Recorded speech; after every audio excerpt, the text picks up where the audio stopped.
87তম বর্ষের তাক লাগিয়ে দিয়েছে উত্তর কলকাতার জগৎ মুখার্জি পার্ক।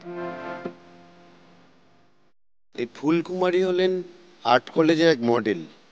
হ্যাঁ, যে না থাকলে আমরা শিল্পীরা হয়তো সেইভাবে ড্রয়িং, আলো ছায়া, রং শিখতে পারতাম না। মানে আর্টিস্ট তৈরি হওয়ার যে কিছু পিলার থাকে, সেই পিলারের অন্যতম হলো এই ফুলদিরা। তাই এই ফুলদিদের কে আমার এই পুজোর মুখ করে তুলতে পেরে আমি খুব খুশি।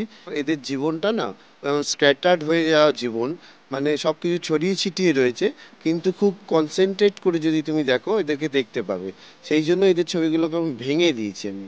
আর মাতৃ প্রতিমা বিশেষত্বরা হলো, আমার দুর্গা কিন্তু অফ সেন্টারে রয়েছে এবং তার ব্যাকে একটা প্রজেকশন রয়েছে এবং অল ওভার একটা বড় প্যালেট রয়েছে রঙের, তার মধ্যে কার্তিক, গণেশ, লক্ষ্মী, সরস্বতী এদের অবস্থান রয়েছে।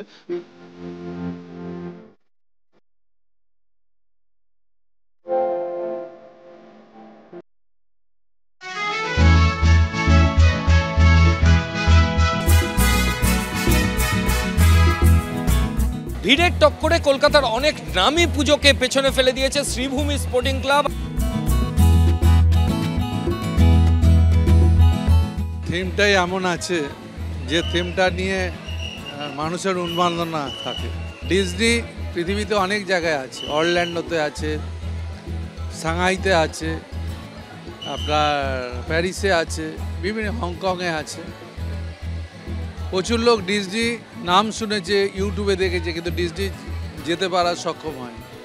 তো আমার মনে ইচ্ছে ছিল একটা ডিজনি শ্রীভূমিতে বানাবো, তো সেটা হয়েছে আর মানুষ সেটাকে গ্রহণ করেছে। বাচ্চারা সব থেকে আনন্দ পেয়েছে, মিকি মাউস থেকে শুরু করে সমস্ত কিছু মানুষ তার স্বাদ পায়। এটা মানুষের ভালোবাসা, মানুষ এই কনসেপ্টগুলোকে গ্রহণ করেছে এত আন্তরিকতার সাথে, এটা পুরো কৃতিত্ব মানুষেরই।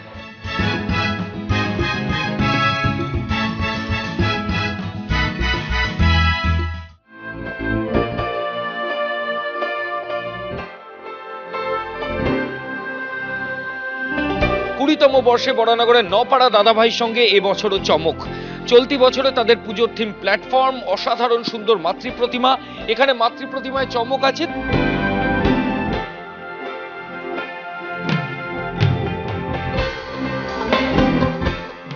এটা একটা প্ল্যাটফর্ম বলতে এটা সোশ্যাল প্ল্যাটফর্ম।